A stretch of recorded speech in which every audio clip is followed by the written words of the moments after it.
ሰላም እንዴት አላችሁልኝ? ከሞላ ጎደል ቤቴን አስተካክዬ ጨርሻለሁ።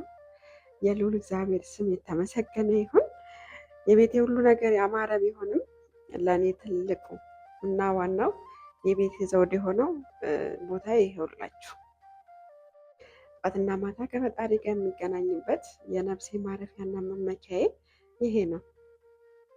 በእርግጥ አሁንም የጎደሉ ነገሮች አሉ። ነገር ግን ፈጣሪን ይዞ እያደር ሁሉም ይሟላል ብዬ አምናለሁ በግሌ። ዋናው እሱን መያዝ ነው። ዋናው እሱ ከኛ ጋር መሆኑ ነው አይደለ? ዛሬ ለመጀመሪያ ጊዜ በቤቴ ይችን የጸሎት ማዕዘኔን አዘጋጅቼ በርከክ ብያለሁ። ደስታዬ ወደር የለውም። ለማንኛውም የኔ ዓለም የኔ ሰላም ይችን ትመስላለች። ውስጤ በደስታና በሰላም ተሞልቷል። እውነት ፈጣሪ እጅግ ቸር ነው። እጅግ ቸር ነው ፈጣሪ። በቃላት የሚገለጥ አይደለም የሱ ቸርነት እና በመጨረሻም ላስተላልፍላችሁ የምፈልገው መልእክት ምን መሰላችሁ?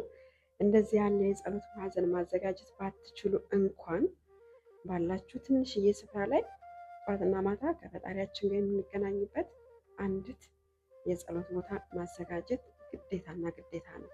እሺ እህቶቼ፣ ሁሉ ነገር የሚሳካው ህይወታችን መስመር የሚይዘው እሱን አስቀድመን ስንይዝ ብቻ ነው። በቤተ ክርስቲያን በህብረት የምናደርገው ጸሎት እንዳለ ሆኖ በቤታችን ደግሞ በእንደዚህ አይነቱ ድብቅ ቦታ ከጌታ ጋር ማውራት ልዩ በረከት አለው። ይህ ቦታ የህይወታችን ምስጢረኛ ነው።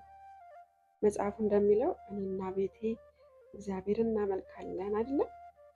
ባለን ሰዓት ሁሉ በርከክ ብለን የልባችንን እናዋየዋለን። የምንጸልይበት ቅዱስ ስፍራ ሊኖረን ይገባል በቤታችን ውስጥ። ደግሞም ልጆቻችንም የእኛን መንበርከክ የእኛን ጸሎት እያዩ ያድጋሉ። እነሱም በዚህ መስመር ይሄዳሉ ማለት ነው። ይሄ ትልቅ ነገር ነው። ቤታችንም ህይወታችንም በበረከት ይሞላል እና ሁላችሁም ባላችሁበት በርቱልኝ። እግዚአብሔር ከእናንተ ጋር ይሁን፣ ከሁላችንም ጋር ይሁን። የጸሎት ማዕዘናችሁን ግን እንዳትዘነጉ እሺ። ፔጁን ፎሎ አድርጉልኝ። ባዮ ላይ ደግሞ የዩቱብ ቻናል ያለ የገብታችሁ ሰብስክራይብ ብታደርጉ እዛ ላይም አንዳንድ ቪዲዮዎች ስለምለቅ ረዘም ያሉ በዛም ቤተሰብ መሆን እንችላለን ለማለት ነው። በያላችሁበት ሰላም እግዚአብሔር ይሁን። በድጋሜ ሰላም።